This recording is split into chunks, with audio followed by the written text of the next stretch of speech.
তৃণমূলের পার্টি অফিসে না গেলে জল পাওয়া যাবে না। সুশান্ত ঘোষ এবং লিপিকা মান্নার সংঘাত একেবারে চরমে উঠেছে। আপনাদের একবার ঘটনাস্থলে নিয়ে যাই রাজডাঙ্গায়, যেখানে সাধারণ মানুষজন 60টি পরিবার তারা অভিযোগ করছেন লিপিকা মান্না এবং তার অনুগামীদের বিরুদ্ধে। পাম্প চালিয়ে উঠছে বিল, কেএসবি পাম্প বাঁচায় বিদ্যুৎ, বিলের প্রবলেম গেল। বিদ্যুৎ সাশ্রয়কারী জার্মান টেকনোলজিতে তৈরি কেএসবি পাম্প। পয়সা বাঁচাও, টেনশন ভাগাও। কি বলছেন লিপিকা মান্না? তিনিও ইতিমধ্যে এসে পৌঁছেছেন। অর্ণব মুখোপাধ্যায় আমাদের প্রতিনিধি রয়েছেন। অর্ণব, দেখো এই মুহূর্তে রাজডাঙ্গা পূর্বপাড়ায় এই 107 নম্বর ওয়ার্ডের কাউন্সিলর লিপিকা মান্না তিনি এসে পৌঁছেছেন। লিপিকাদি, এখানে যারা অভিযোগ করেছিলেন, গতকাল অভিযোগ করেছিলেন যে পার্টি অফিসে না গেলে জল দেওয়া হবে না, তাই জলের 4টে কল বন্ধ করে দেওয়া হয়েছে। কি বলবেন? আজকে এখানে এলেন, কি বলছেন আপনি? দেখো, আমি এই পাড়াতে প্রায় আসি। এখান থেকে মেয়েরা যায়। মেয়েরা না গেলে মেয়েদের মিটিং মিছিলে মেয়েদের মিটিং মিছিল কি করে হয়? মেয়েরা আসে কাজে, এখান থেকে আসে না তা নয়। এখানে আমি যখনই এসেছি আমি নিজে দেখেছি, দেখে এইটা আমি নিজে থেকে ডিসিশন নিয়ে এতগুলো কল করেছি। দেখতে পেলে তো পিছনের কল ছিল, সেটা সামনে কলে নিয়ে এসেছি। এই 4টে কল কি করবেন, যেটা নিয়ে ওরা অভিযোগ করছে যে কলগুলো ভেঙে দেওয়া হয়েছে বা তুলে দেওয়া হয়েছে? ওদের সঙ্গে কথা বলেছি, ওখান থেকে আমাকে উনি জানিয়েছেন তোমার নিজের ওয়ার্ডে তুমি যেটা ভালো করে মানুষের ভালো করো, মানুষের উন্নতির জন্য তুমি কাজ করো, সেই জন্য আমি 4টে কল আমি কথা দিয়ে গেছি করে দেবো, বাস। এইটাই পর্যাপ্ত জল হয়ে গেল। এইটা এই যে পার্টি অফিসে না এলে জল দেওয়া হবে না, এটা এইসব তাদের কে বলেছে? আমি জিজ্ঞেস করো, এই কথা আমি বলেছি ওদের? নিশ্চয়ই বলিনি। আমি সামনে আছি, এখন জিজ্ঞেস করে। অবশ্যই এখানে দেখো এই যে পাড়াটি রয়েছে, সেই পাড়াতে কিন্তু এর ভেতরে ঢুকেই যে কলগুলো ছিল সেই কলগুলো তুলে দেওয়া হয়েছে বলে অভিযোগ। এবং এখানে আজকে লিপিকা মান্না এসছেন এই অঞ্চলেতে, এবং তার বক্তব্য হচ্ছে এই যে কলগুলি তুলে দেওয়া হয়েছে সেই কলগুলিকে আবার তিনি নতুন করে দেবেন। তার কারণ সুশান্ত ঘোষ ইতিমধ্যেই জানিয়েছিলেন যে তিনি মেয়রকে পুরো বিষয়টি জানাবেন, এবং লিপিকা মান্নাও কিন্তু জানিয়েছেন যে মেয়রের সঙ্গে তার কথা হয়েছে। এই যে কলের জায়গা, সেই কল এই মুহূর্তে এখানে নেই। আচ্ছা, আজকে তো লিপিকা মান্না এলেন, এই জিনিসটা আপনাদের এখান থেকে অভিযোগ উঠেছিল যে পার্টি অফিসে না গেলে কল দেওয়া হবে না, এখন কি বল? না, এরকম কথা কে বলেছে আমি ঠিক বলতে পারবো না, এটা তো আমি বলিনি বা জানিও না। বক্তব্য ওনারা একদিক ঠিক করতে গিয়ে একদিকের সমস্যা টেনে নিয়ে এই দিকেও নিয়ে চলে এসেছে।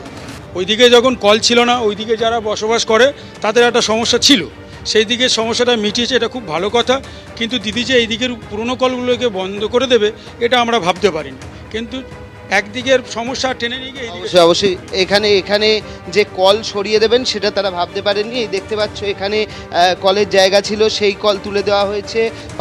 পাশে আরেকটি কল রয়েছে, সেই কল তুলে দেওয়া হয়েছে, এবং আরও এখানে একজন মানুষ রয়েছেন, স্থানীয় বাসিন্দা। আচ্ছা, আপনাদের এখান থেকে অভিযোগ উঠেছিল যে পার্টি অফিসে না গেলে কল তুলে দেওয়া হবে, এখন কি বলবেন এই ব্যাপারটা? যখন ফার্স্ট টাইমে গেছিলো কলগুলো যখন তুলে দিয়েছে যে দিদি আমাদের কলগুলো দরকার, তখনই বলেছিল যে আপনারা মিটিং মিছিলে আসে না, পার্টি অফিসে আসে না, তখনই বলেছিল যে আপনাদের সুযোগ সুবিধা দিয়ে কি হবে। মিটিং মিছিলে আসে না, পার্টি অফিসে আসে না, আপনাদের সুযোগ সুবিধা দিয়ে কি হবে?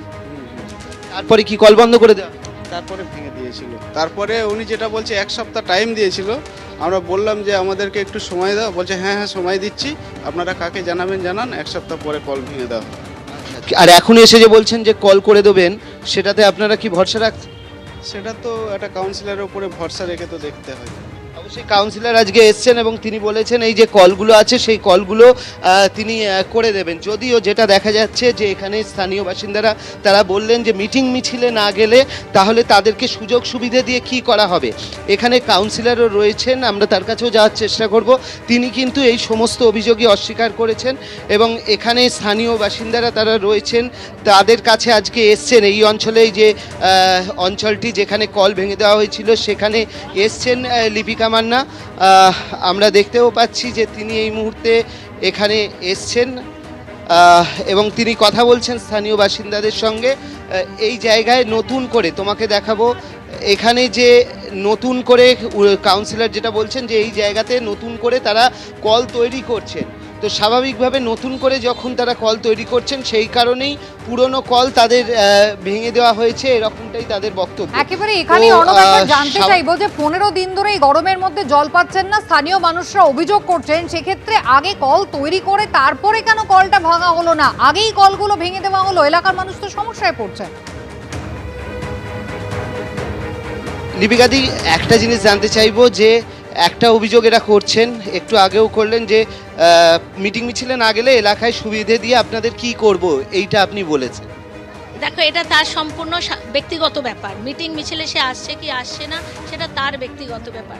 তবে আমাদের মাননীয় মুখ্যমন্ত্রী তো একদম মানবিক মানুষ না, ওনারা আসছেন না, আমি কোনোদিন তো ডেকে নিয়ে যাইনি, এরা তো কেউ যায়নি। যারা যায় তারা অনেক এই বস্তি থেকেই প্রচুর লোক আসে। তার জন্য কল ভাঙান? আমার না, কল কেন ভাঙবো? কল তো দিয়েছি আমি তো মানুষের একটা বিষয় উঠছে যে গরমের সময় আগে যে কল তৈরি না করে কল কেন ভাঙা হলো? কল কল তৈরি করে দিয়েছি, আগে কল তৈরি করে জল ছাড়া হয়েছে, তারপরে আমরা ওটা কেটেছিলাম এবং আমরা এই জন্য কেটেছিলাম জলের প্রেশারটা চেক করার জন্য। এক্সিকিউটিভ সাহেব এসেছিলেন আমার কাছে, বলেছিলেন ম্যাডাম ওখান থেকে কমপ্লেন হচ্ছে, কলটা করতে হবে। আমরা বললাম ঠিক আছে, আমরা তাহলে একটু দেখে নিই।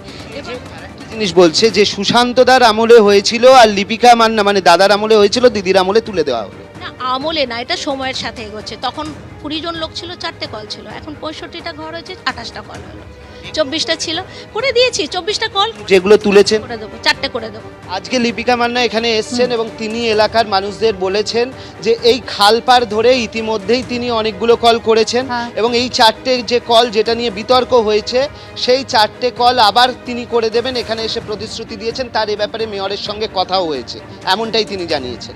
একেবারেই। ধন্যবাদ অর্ণব।